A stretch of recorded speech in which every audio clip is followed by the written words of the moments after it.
এবছরের শেষে অথবা আগামী বছরের প্রথম ভাগে নির্বাচন, ওয়ার্ল্ড ইকোনমিক ফোরামের ডক্টর মোহাম্মদ ইউনূস। অন্তর্বর্তী সরকার নিরপেক্ষতা রাখতে পারছে না ফখরুল, নির্বাচনকালীন নিরপেক্ষ সরকার দরকার হতে পারে। ফখরুলের বক্তব্য আরেকটি ১-১১ ইঙ্গিতবাহী নাহিদ। আতাতকারীরা আওয়ামী লীগের পুনর্বাসন চায় হাসনাত। ১২,০০০ কোটি টাকা ঋণ নেওয়া বেক্সিমকোর ১৬ প্রতিষ্ঠানের কোনো অস্তিত্বই নেই শ্রম উপদেষ্টা।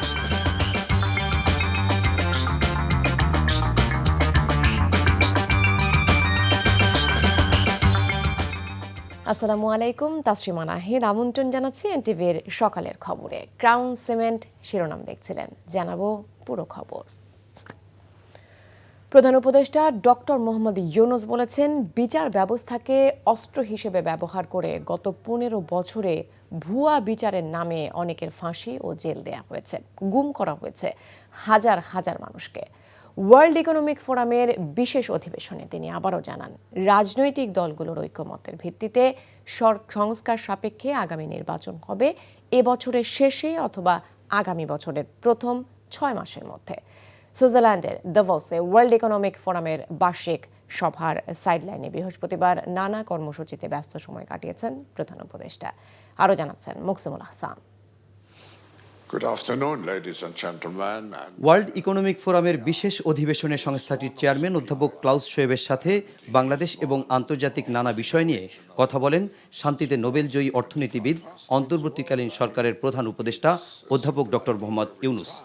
সরকার প্রধান হিসেবে তার দায়িত্ব নেওয়ার প্রেক্ষাপট তুলে ধরে তিনি বলেন, শিক্ষার্থীদের রক্ত ভেজা অভ্যুত্থানে সৃষ্ট জন আকাঙ্ক্ষা পূরণে নতুন বাংলাদেশ গড়ে তুলতে তিনি এবং তার সরকার প্রতিশ্রুতিবদ্ধ। We will have to build a new Bangladesh. They don't have to see anything connected with the old Bangladesh. So that's a big task for us. How do you define that new Bangladesh? How do you start that new Bangladesh? And we are committed to create that new Bangladesh. So case by case, you have to restore discipline of the government. আগামী জাতীয় সংসদ নির্বাচন কবে হতে পারে এমন প্রশ্নের জবাবে তিনি জানান, রাজনৈতিক ঐক্যমতের ভিত্তিতে এবছরের শেষ কিংবা আগামী বছরের প্রথম ৬ মাসে হবে আগামী জাতীয় নির্বাচন। On that basis of July Charter, we start taking action, including the election. What kind of election? Because unless we know what kind of election people want, we can't go into election. So we are waiting to hold the election. Now that the election report is coming up. We have targeted end of this year, the election to take place, if we go in a short reform agenda, quick reform agenda. If people say, no, we need a longer list of agenda reform, then we need another 6 months. So now people will have to decide in the process whether they will go to the short agenda or the long agenda. Long agenda will need middle of 2026, next year. Short agenda will have it at the end of this year, 2025. That's the election procedure. এ সময় প্রধান উপদেষ্টা বলেন, গত ১৫ বছরে হাজার হাজার কোটি টাকা বিদেশে পাচার করেছে বিগত আওয়ামী লীগ সরকার। বিচারের নামে ফাঁসি দিয়ে মানুষ হত্যা করা হয়েছে, গুম খুন করা হয়েছে আরো কয়েক হাজার মানুষ। Judiciary became a weapon in the hands of the government. They punish you, they hang you, not only punish you, they hang you. And many people were hanged during that period in the name of the justice. It's a fake justice. It was decided she should be hanged. She was hanged. Many people disappeared. Thousands of people disappeared. People don't know where they are. When the uprising came, we're looking forward to see where they went. Some we found in a little space, lived for 7 years, 8 years, 10 years. No, they don't know whether it's a day or night. It's a dark room. They're fed, they just touch the food, that's about they know. সম্মেলনের ফাঁকে প্রধান উপদেষ্টার সাথে সাক্ষাৎ করেন জাতিসংঘের মানবাধিকার বিষয়ক হাই কমিশনার ভলকার তুর্ক। গত বছরের জুলাই আগস্টের আন্দোলন দমনে সংগঠিত অপরাধ তদন্তে জাতিসংঘের ফ্যাক্ট ফাইন্ডিং মিশনের প্রতিবেদন তৈরির কাজ চূড়ান্ত পর্যায়ে উল্লেখ করে প্রধান উপদেষ্টাকে ভলকার তুর্ক জানান, মধ্য ফেব্রুয়ারির মধ্যে প্রকাশ করা হবে। পরে আরেক বৈঠকে ফেসবুকের মূল কোম্পানি মেটা প্ল্যাটফর্মস ইনকর্পোরেটেডের global affairs president sir Nick Clegg অন্তর্বর্তী সরকারের প্রধান উপদেষ্টা অধ্যাপক মোহাম্মদ ইউনূসের সঙ্গে সাক্ষাৎ করেন। সফরের এদিনে প্রধান উপদেষ্টা অধ্যাপক ইউনূসের সঙ্গে বৈঠক করেছেন মানবাধিকার সংস্থা অ্যামনেস্টি ইন্টারন্যাশনালের মহাসচিব অ্যাগনেস কালামার্ড। এছাড়া আরও বেশ কয়েকটি কোম্পানি এবং সংস্থার শীর্ষ কর্তা ব্যক্তিদের সঙ্গে বৈঠক করেছেন অধ্যাপক ইউনূস। Muksimul Ahsan, NTV News, Dhaka. এছাড়া বার্তা সংস্থা রয়টার্সকে দেয়া এক সাক্ষাৎকারে প্রধান উপদেষ্টা অধ্যাপক মোহাম্মদ ইউনূস বলেছেন, হাসিনা সরকারের সময় দেশের অর্থনীতির উচ্চ প্রবৃদ্ধি নিয়ে যা বলা হতো তা ছিল জালিয়াতি। আওয়ামী লীগ সরকারের দুর্নীতি নিয়ে প্রশ্ন না তোলায় আন্তর্জাতিক সম্প্রদায়ের ভূমিকারও সমালোচনা করেন তিনি। বৃহস্পতিবার দেয়া ওই সাক্ষাৎকারে তিনি আরও জানান, নির্বাচনে প্রতিদ্বন্দ্বিতা করার কোনো আগ্রহ তার নেই। সুইজারল্যান্ডের দাভোস শহরে বিশ্ব অর্থনৈতিক ফোরামের সম্মেলনে অংশ নিয়েছেন তিনি। সেখানেই রয়টার্সকে দেয়া সাক্ষাৎকারে প্রধান উপদেষ্টা আরও বলেন, শেখ হাসিনার সরকারের স্বৈরাচারী হয়ে ওঠার জন্য আন্তর্জাতিক সম্প্রদায়েরও দায় আছে। বাংলাদেশ ভারত সম্পর্ক প্রসঙ্গে প্রধান উপদেষ্টা বলেন, বাংলাদেশ ও ভারতের সম্পর্ক যতটা সম্ভব শক্তিশালী হওয়া উচিত। অন্তর্বর্তী সরকার বেশ কিছু বিষয়ে নিরপেক্ষতা পালন করতে পারছে না বলে মন্তব্য করেছেন বিএনপি মহাসচিব মির্জা ফখরুল ইসলাম আলমগীর। এই অবস্থা বিরাজমান থাকলে নির্বাচনের সময় নিরপেক্ষ সরকার প্রয়োজন হতে পারে বলে জানিয়েছেন তিনি। নির্বাচনে দেরি হলে ফ্যাসিবাদী শক্তি আবারও শক্তিশালী হবে বলেও মনে করেন তিনি। বিস্তারিত ইফতেখার রেজার রিপোর্টে। জাতীয় প্রেস ক্লাবে ৬৯-এর গণ অভ্যুত্থানের মহানায়ক শহীদ আসাদের ৫৬তম শাহাদাত বার্ষিকী উপলক্ষে আয়োজন করা হয় আলোচনা সভা। সভায় অংশগ্রহণ করে বিএনপির মহাসচিব বলেন, অন্তর্বর্তী সরকার বেশ কিছু বিষয়ে নিরপেক্ষতা পালন করতে ব্যর্থ হচ্ছে। সরকারের নিরপেক্ষতা না থাকলে নির্বাচনের সময় নিরপেক্ষ সরকার প্রয়োজন হতে পারে। অন্তর্বর্তীকালীন সরকার যদি নিরপেক্ষ না থাকে তাহলে একটা নিরপেক্ষ সরকার দরকার হবে নির্বাচনের সময়। আমি কথাটা বলেছি, কারণ আছে। কারণ আমরা দেখি যে বেশ কিছু বিষয়ে অন্তর্বর্তীকালীন সরকার নিরপেক্ষতা পালন করতে পারছেন না। এমন পরিস্থিতিতে দ্রুত নির্বাচন না দিলে অনেক ফ্যাসিবাদী শক্তির মাথাচাড়া দিয়ে ওঠার আশঙ্কা থাকে। জোর করে যদি সেই বিষয়টাকে আপনার একটু বিতর্কিত করে ফেলা হয় তাহলে জনগণ আবার তাদের সেই অধিকার থেকে বঞ্চিত হবে। এবং আমাদের যে অভিজ্ঞতা, সেই অভিজ্ঞতা আমরা দেখেছি যে এই ধরনের নির্বাচন যদি দ্রুত না হয়, সময় ক্ষেপণ করা হয়, তাহলে সেখানে অন্যান্য শক্তিগুলো মাথা চাড়া দিয়ে উঠতে থাকে। আলোচনা সভায় বক্তারা বলেন, গণ অভ্যুত্থানে অংশীজনের সাথে দূরত্ব সৃষ্টি হলে ইতিহাসে দায় মুক্তি পাবে না অন্তর্বর্তীকালীন সরকার। দেশের ক্রান্তিকালে বিভিন্ন সময়ে যারা অবদান রেখেছে তাদেরকে আমাদের স্মরণ রাখতে হবে। মানুষের আকাঙ্ক্ষা যেটা, সেইটা আজকে রাজনৈতিক নেতৃত্বকে ধারণ করা দরকার। এইটা ধারণ করার উপরেই আপনি ইতিহাসে মানুষের মুক্তির যে কাফেলা তার অংশীদার হবেন, আর না হয় ইতিহাস আপনাকে ক্ষমা করবে না। এদিকে জাতীয় প্রেস ক্লাবের সামনে এক প্রতিবাদ সভায় বিএনপি চেয়ারপারসনের উপদেষ্টা জয়নাল আবেদিন ফারুক কথা বলেন জাতীয় নাগরিক কমিটির আহ্বায়কের দেয়া জিয়াবাদ মুজিববাদ তত্ত্ব নিয়ে। যে জিয়া বাংলাদেশে গণতন্ত্র ফেরত দিয়েছে, যে জিয়া বাংলাদেশের স্বাধীনতা ঘোষণা করেছে, সেই জিয়াকে নিয়ে, জিয়াবাদকে নিয়ে দয়া করে কোনো কটূক্তি না করাই ভালো। Iftekhar Reza, NTV News, Dhaka. BNP মহাসচিব মির্জা ফখরুল ইসলাম আলমগীরের নিরপেক্ষ সরকারের দাবি মূলত আরেকটি ১/১১ সরকার গঠনের ইঙ্গিত বহন করে বলে মন্তব্য করেছেন অন্তর্বর্তী সরকারের তথ্য উপদেষ্টা নাহিদ ইসলাম। অন্যদিকে সরকারের কাজে রাজনৈতিক দলের হস্তক্ষেপ করা অনুচিত বলে মন্তব্য করেছেন স্থানীয় সরকার উপদেষ্টা আসিফ মাহমুদ। এছাড়া রাজনীতিতে আঁতাতকারীরা আওয়ামী লীগের পুনর্বাসন চাচ্ছে বলে মন্তব্য করেছেন বৈষম্য বিরোধী ছাত্র আন্দোলনের সমন্বয়ক হাসনাত আব্দুল্লাহ। বৃহস্পতিবার আলাদা ফেসবুক স্ট্যাটাসে এমন মন্তব্য করেন তারা। বিএনপিকে ইঙ্গিত করেই তাদের এমন স্ট্যাটাস বলে ধারণা করা হচ্ছে। নাহিদ ইসলাম বলেন, বিএনপি কয়েকদিন আগে -2 আলোচনা করলেও এখন ক্ষমতায় যাবার পথ সুগম করার জন্য নিরপেক্ষ সরকারের নামে আরেকটি ১/১১ সরকারের প্রস্তাব করছে। এ ধরনের পরিকল্পনা গণতন্ত্র ও জাতীয় স্বার্থের বিরুদ্ধে যাবে এবং ছাত্র জনতা কোনোভাবেই তা মেনে নেবে না। এটা বিএনপির বিরুদ্ধেও ষড়যন্ত্র। দীর্ঘ ১৬ বছর পর কারাগার থেকে মুক্তি পেলেন বিডিআর বিদ্রোহের ঘটনায় বিস্ফোরক মামলায় জামিন পাওয়া বিডিআর সদস্যরা। ঢাকার কেরানীগঞ্জে কেন্দ্রীয় কারাগার ও গাজীপুরের কাশিমপুর কারাগার থেকে মোট ১৬৮ জন বিডিআর সদস্য মুক্তি পেয়েছেন। কারা ফটকে তাদের স্বাগত জানান স্বজনরা। এ সময় আবেগঘন পরিবেশের সৃষ্টি হয়। গাজীপুর প্রতিনিধি নাসির আহমেদকে সাথে নিয়ে নূর হোসেন জানাচ্ছেন বিস্তারিত। কেরানীগঞ্জের ঢাকা কেন্দ্রীয় কারাগারের ফটকে সদ্য মুক্তি পাওয়া বাবাকে জড়িয়ে মালিহার এই কান্না আনন্দের। 3 মাস বয়সে মালিহাকে রেখে পিলখানা হত্যাকাণ্ডের ঘটনায় কারাগারে যান বিডিআরের এই সদস্য। জ্ঞান হওয়ার পর থেকেই বাবার আদর থেকে বঞ্চিত ছিলেন মালিহা, তাই বাবার ছোঁয়া পেয়ে কান্না ধরে রাখতে পারেননি তিনি। আমি কোনো অপরাধ করি নাই, আমি ইনশাল্লাহ আমি ভালোভাবে সুস্থভাবে আমি নির্দোষ হয়ে আমি বাড়ি ফিরবো, কিন্তু সেই সুযোগটা হয় নাই।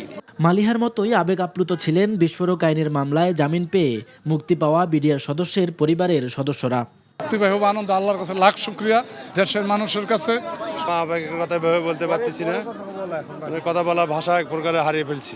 16 বছর অপেক্ষা আজকে মানে বাস্তবে পরিণত হয়েছে, এতদিন মনে করছি স্বপ্ন। গাজীপুরের কাশিমপুর কারাগারের ফটকের সামনেও ছিল একই চিত্র। মুক্তি পাওয়া বিডিআর সদস্যদের বরণ করতে ফটকের সামনে ছিল স্বজনদের ভিড়।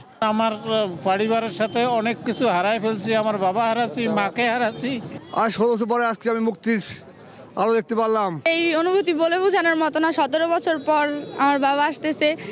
বাবা থাকার পরও কখনো বাবার আদর কি এটা কখনো পাই নাই। 16 বছর যে অপেক্ষা, সেই অপেক্ষা তো কিভাবে কাটছে সেটা তো বুঝতেই পারেন। অপেক্ষা তো আর যায় না, দিন তো শেষ হয়ই না। আমাদের এত আনন্দ মানে বলে প্রকাশ করা যাব না। ঢাকার বিশেষ ট্রাইব্যুনাল থেকে জামিন পাওয়ায় কেরানীগঞ্জ কেন্দ্রীয় কারাগার থেকে 41 জন, কাশিমপুর 1 কারাগার থেকে 26 জন, কাশিমপুর 2 কারাগার থেকে 89 জন, কাশিমপুর হাই সিকিউরিটি থেকে 12 জন সহ মোট 168 জনকে মুক্তি দেওয়া হয়েছে। তাদের অভিযোগ, বিনা অপরাধে এতদিন তাদেরকে বন্দি রাখা হয়েছে। জীবন শেষ হয়ে গেছে, মানে যেটা ক্ষতি হয়েছে এটা কোনো কিছু পোষানোর মতো না। ছোট বোনটাকে রেখে আসছিলাম ক্লাস 2-তে, তার মেয়ে এখন ক্লাস 1-এ পড়ে। মুক্তি পাওয়ায় গণ অভ্যুত্থানে নেতৃত্ব দেওয়া বিপ্লবীদের ধন্যবাদ দেন মুক্তি পাওয়া বিডিআর সদস্যরা। দাবি জানান দ্রুত চাকরিতে পুনর্বহালের। ধন্যবাদ জানাচ্ছি এবং সেই সাথে কৃতজ্ঞতা প্রকাশ করতেছি, তারা যেন আমাদের এই বিডিআর ভাইদের ন্যায় বিচার প্রতিষ্ঠা করে এবং তাদেরকে পুনর্বহাল করে। 16 বছরের বন্দি জীবন শেষে মুক্ত বাতাসে বিডিআরের বেশ কয়েকজন সদস্য। তাদের দাবি, বিনা অপরাধে এতগুলো বছর তাদেরকে কারাগারে কাটাতে হয়েছে। অন্তর্বর্তীকালীন সরকারের কাছে তাদের আবেদন, পিলখানা হত্যাকাণ্ডের প্রকৃত দোষীদের বিচার নিশ্চিত করে বিডিআরকে কলঙ্কমুক্ত করা। নূর হোসেন, এনটিভি নিউজ, কেরানীগঞ্জ, ঢাকা। বাংলাদেশ ব্যাংকের রিজার্ভ চুরির ঘটনা নিয়ে সিআইডি নিয়ম বহির্ভূত তদন্ত করেছে, এমন মন্তব্য করে দুদক মহাপরিচালক বলেছেন এ নিয়ে তদন্তের এখতিয়ার শুধুমাত্র দুর্নীতি দমন কমিশনের। ইতোমধ্যে দুদকের পক্ষ থেকে রিজার্ভ চুরির ঘটনায় তদন্ত করতে সিআইডিকে অবহিত করা হয়েছে। অন্যদিকে ক্ষমতার অপব্যবহার করে শত কোটি টাকার অবৈধ সম্পদ অর্জনের অভিযোগে এনটিএমসির সাবেক মহাপরিচালক, জেলে থাকা মেজর জেনারেল জিয়াউল আহসান ও তার স্ত্রীর বিরুদ্ধে মামলা করেছে দুদক। শফি মাহমুদ সাগরের রিপোর্ট। 2016 সালের 4 ফেব্রুয়ারি দেশের কেন্দ্রীয় ব্যাংক বাংলাদেশ ব্যাংকের রিজার্ভ থেকে হ্যাকিংয়ের মাধ্যমে হাতিয়ে নেওয়া হয় 10 কোটি 10 লাখ মার্কিন ডলার, যা বাংলাদেশি মুদ্রায় প্রায় 810 কোটি টাকা। কেন্দ্রীয় ব্যাংকের ইতিহাসে সবচেয়ে বড় এই চুরির ঘটনা আলোড়ন তুলেছিল সারা বিশ্বে। ঘটনার 39 দিন পর মতিঝিল থানায় মামলা দায়ের করে ব্যাংক কর্তৃপক্ষ। এখন পর্যন্ত উদ্ধার হয়েছে মাত্র 3 কোটি 50 লাখ ডলার। তদন্তের দায়িত্ব পাওয়ার পর 9 বছরে 79 বার তদন্ত প্রতিবেদন জমার তারিখ পিছিয়েছে সিআইডি। ইতিমধ্যে সংস্থাটি রিজার্ভ চুরির ঘটনার সাথে বাংলাদেশ ব্যাংকের সাবেক গভর্নর আতিউর রহমান সহ 14 জনের সংশ্লিষ্টতা পেয়েছে। তবে সিআইডির তদন্ত করার কোনো এখতিয়ার নেই দাবি করে দুর্নীতি দমন কমিশনের মহাপরিচালক আক্তার হোসেন বলেন, তফসিলভুক্ত অপরাধ হওয়ায় এই ঘটনার তদন্তের অধিকার রয়েছে শুধুমাত্র দুদকের। আইন অনুযায়ী এই অপরাধ কেবলমাত্র দুর্নীতি দমন কমিশন আইন 2004 অনুযায়ী দুর্নীতি দমন কমিশন কর্তৃক তদন্তযোগ্য। এটা অন্য কোনো সংস্থা যদি করে থাকেন সেটা এখতিয়ার বহির্ভূতভাবে তারা যে কার্যক্রম পরিচালনা করেছেন। যেহেতু সিআইডি এই বিষয়ে ইতিপূর্বে তদন্ত শুরু করেছিলেন, প্রক্রিয়াগত এবং আইনানুগভাবে এটা ত্রুটিপূর্ণ ছিল, সেই বিষয়টা আমরা তুলে ধরে তাদের কাছে পত্র যোগাযোগ করা হয়েছে। ব্রিফিংয়ে দুদক মহাপরিচালক জানান, দুর্নীতির মাধ্যমে সম্পদ অর্জন করায় সাবেক সেনা কর্মকর্তা জিয়াউল আহসান এবং তার স্ত্রীর বিরুদ্ধে মামলা করা হয়েছে। তার স্ত্রী নুসরাত জাহানের সহযোগিতায় বিভিন্ন ব্যক্তি ও প্রতিষ্ঠানের নামে এই অস্বাভাবিক লেনদেন করায় দুজনের বিরুদ্ধে আজ একটি মামলা রুজুর সিদ্ধান্ত গৃহীত হয়েছে। ফ্যাসিস্ট আওয়ামী সরকারের সময় গুম খুনের সাথে জড়িত থাকার অভিযোগ রয়েছে সাবেক সেনা কর্মকর্তা জিয়াউল আহসানের বিরুদ্ধে। শফি মাহমুদ সাগর, এনটিভি নিউজ, ঢাকা। শহীদ আবু সাইদের আত্মত্যাগের কথা স্মরণ করে বাংলাদেশ জামায়াতে ইসলামের আমির ডক্টর শফিকুর রহমান বলেছেন, বৈষম্য বিরোধী আন্দোলনে জীবন উৎসর্গকারী শহীদদের স্বপ্ন বাস্তবায়ন না হওয়া পর্যন্ত লড়াই অব্যাহত থাকবে। বৃহস্পতিবার রাতে রংপুরে শহীদ আবু সাইদ চত্বরে এক পথসভায় তিনি কথা বলেন। সমাজ বিরোধী কোনো কাজ করবেন না, মেহেরবানি করে চাঁদাবাজি মেহেরবানি করে করবেন না, দখল বাণিজ্য করবেন না। আমরা শহীদদের রক্ত চুয়ে শপথ নিয়েছি, এই জঞ্জালগুলা সমাজ থেকে নিশ্চিহ্ন না হওয়া পর্যন্ত আমাদের লড়াই অব্যাহত থাকবে। আল্লাহ তাআলার বড় মেহেরবানি, আল্লাহ তাআলা আবু সাইদের মা বাবার সামনে হাজির হয়ে আমাদেরকে সালাম দেওয়ার তৌফিক দিয়েছিলেন। এমন সন্তান সমস্ত মায়ের পেটে জন্ম নেয় না, প্রতি ঘরে প্রতি যুগেও হয় না, শতাব্দীতেও হয় না, সহস্রাব্দীতে এমন একটার মুখ দেখা কঠিন হয়। নির্বাচন ইস্যুতে দূরত্ব বাড়ছে বিএনপি ও জামায়াতে ইসলামের। ন্যূনতম সংস্কার করে চলতি বছরের মাঝামাঝি নির্বাচন চায় বিএনপি, তবে অন্তর্বর্তী সরকারকে আরও সময় দেবার পক্ষে জামায়াত। দলটি বলছে, সংস্কার ছাড়া গ্রহণযোগ্য নির্বাচন হবে না, জানাচ্ছেন ইমরুল আহসান। যত বিলম্ব হচ্ছে ততই রাজনৈতিক এবং অর্থনৈতিক। অন্তর্বর্তী সরকার দায়িত্ব নেয়ার পর যৌক্তিক সময়ের মধ্যে নির্বাচনের কথা বলে আসছিল বিএনপি। সম্প্রতি সেই অবস্থান থেকে সরে এসে চলতি বছরের জুলাই আগস্টের মধ্যে নির্বাচনের দাবি তুলেছে দলটি। আমরা মনে করেছিলাম যে যৌক্তিক সময়ের মধ্যে তারা নির্বাচন দেবে, কিন্তু যৌক্তিক সময়ের মধ্যে নির্বাচনে কোনো ঘোষণা না আসার জন্যই আমরা যারা স্টেক হোল্ডার, বিএনপি তো একটা স্টেক হোল্ডার, আমরা মনে করি যে সরকারকে এনাফ টাইম দেওয়া হয়েছে এবং যদি জুন জুলাই মাসে নির্বাচন করা দেয় তাহলে এক বছরের মধ্যে নির্বাচনটা হয়ে যায়।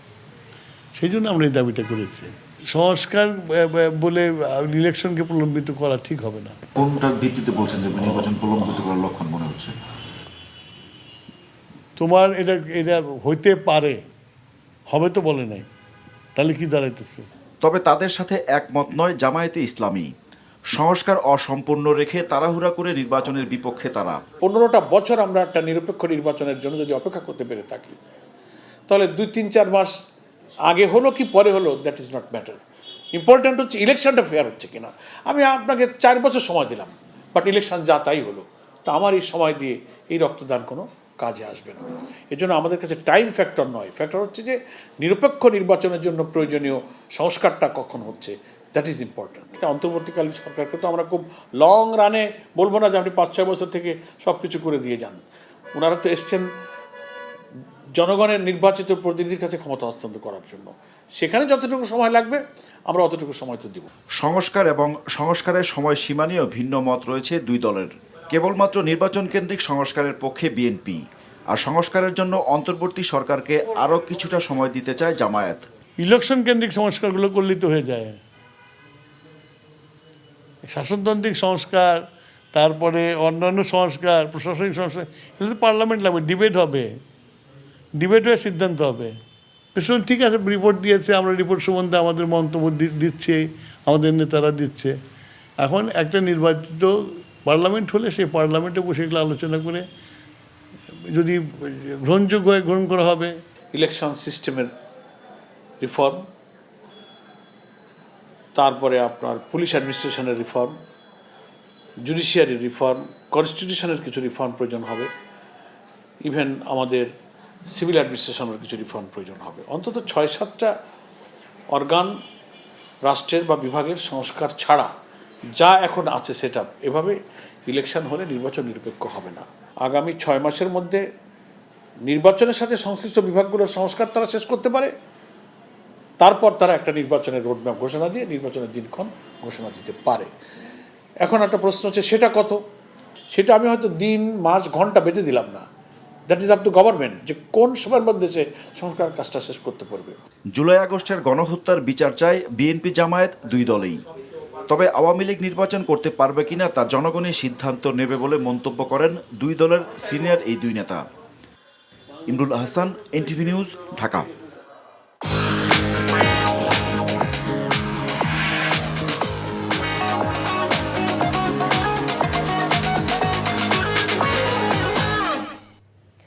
নগদ নিবেদিত অর্থনীতির খবর। কোনো সরকারের পক্ষেই বেক্সিমকো ইন্ডাস্ট্রিয়াল পার্কের কর্মীদের দাবি মানা সম্ভব নয় বলে জানিয়েছেন শ্রম ও কর্মসংস্থান উপদেষ্টা এম শাখাওয়াত হোসেন।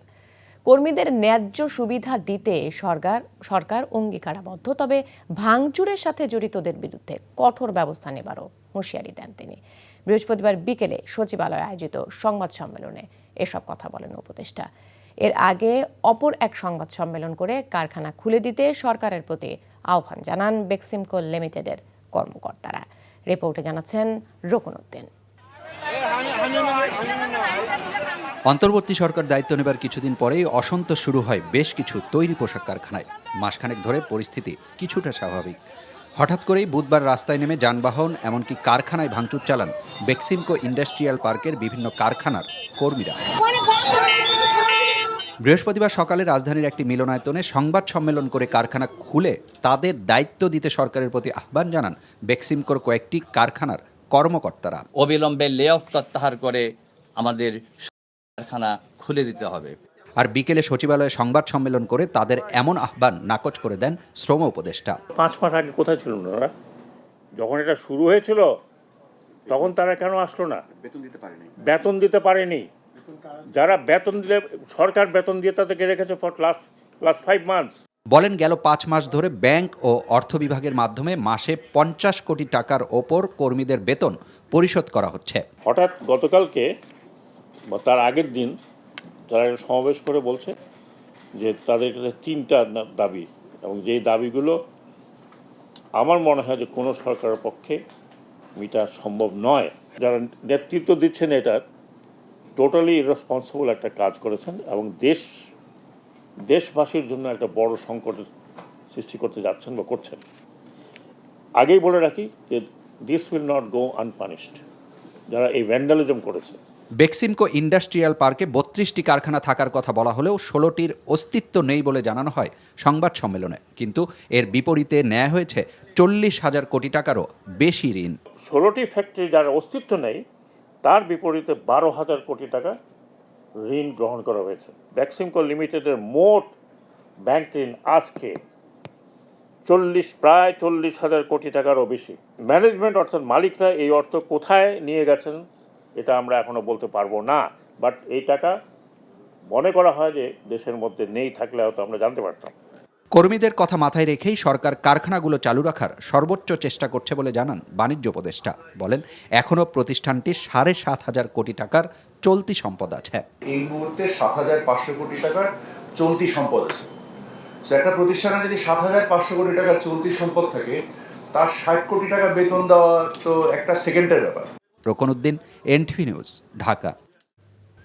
10 কবি ও লেখক পাচ্ছেন বাংলা একাডেমি সাহিত্য পুরস্কার 2024। বৃহস্পতিবার বাংলা একাডেমি থেকে প্রকাশিত এক সংবাদ বিজ্ঞপ্তিতে এই তথ্য জানানো হয়। এবার প্রবন্ধে পুরস্কার পাচ্ছেন অধ্যাপক ডক্টর সলিমুল্লাহ খান, কথা সাহিত্যে সেলিম মোর্শেদ, কবিতায় মাসুদ খান, শিশু সাহিত্যে ফারুক নওয়াজ এবং নাট্য সাহিত্যে পুরস্কার পাচ্ছেন নাট্যকার শুভাশিস সিনহা। এছাড়াও অনুবাদে পুরস্কার পাচ্ছেন GH হাবিব, গবেষণায় শাহজাহান মিয়া, বিজ্ঞানে রেজাউর রহমান, মুক্তিযুদ্ধে মোহাম্মদ হান্নান এবং ফোকলোরে বাংলা একাডেমি সাহিত্য পুরস্কারের জন্য মনোনীত হয়েছেন অধ্যাপক ডক্টর সৈয়দ জামিল আহমেদ। বিজ্ঞপ্তিতে আরও জানানো হয়, 1 ফেব্রুয়ারি অমর একুশে বইমেলার উদ্বোধনী অনুষ্ঠানে পুরস্কার প্রাপ্তদের হাতে আনুষ্ঠানিকভাবে পুরস্কার তুলে দেবেন অন্তর্বর্তীকালীন সরকারের প্রধান উপদেষ্টা ডক্টর মোহাম্মদ ইউনূস। বৈষম্য বিরোধী ছাত্র আন্দোলনে শিক্ষার্থী ও সাংবাদিকদের ওপর হামলায় জড়িত থাকার অভিযোগে চট্টগ্রাম বিশ্ববিদ্যালয়ের 84 শিক্ষার্থীকে বিভিন্ন মেয়াদে বহিষ্কার করেছে কর্তৃপক্ষ।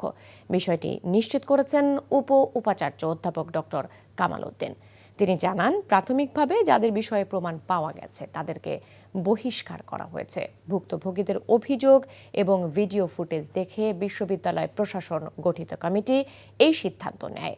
পরবর্তীতে প্রমাণ সাপেক্ষে আরও শিক্ষার্থীদের বহিষ্কার করা হবে। এর আগে বৈষম্য বিরোধী ছাত্র আন্দোলনের সমন্বয়ক খান তালাত মাহমুদ রাফি এবং চট্টগ্রাম বিশ্ববিদ্যালয় সাংবাদিক সমিতির সদস্য শাহ রিয়াজের ওপর হামলার ঘটনায় বিশ্ববিদ্যালয় প্রশাসনের কাছে লিখিত অভিযোগ দিয়েছিলেন তারা। এবছরের শেষে অথবা আগামী বছরের প্রথম ভাগে নির্বাচন, ওয়ার্ল্ড ইকোনমিক ফোরামে ডক্টর মোহাম্মদ ইউনূস। অন্তর্বর্তী সরকার নিরপেক্ষতা রাখতে পারছে না ফখরুল, নির্বাচনকালীন নিরপেক্ষ সরকার দরকার হতে পারে। ফখরুলের বক্তব্য আরেকটি ১/১১ ইঙ্গিত বাকি, নাহিদ আতাতকারীরা আওয়ামী লীগের পুনর্বাসন চায় হাসনাত। ১২,০০০ কোটি টাকা ঋণ নেয়া বেক্সিমকোর ১৬ প্রতিষ্ঠানের কোনো অস্তিত্বই নেই শ্রম উপদেষ্টা। এই ছিল সকালের খবরে।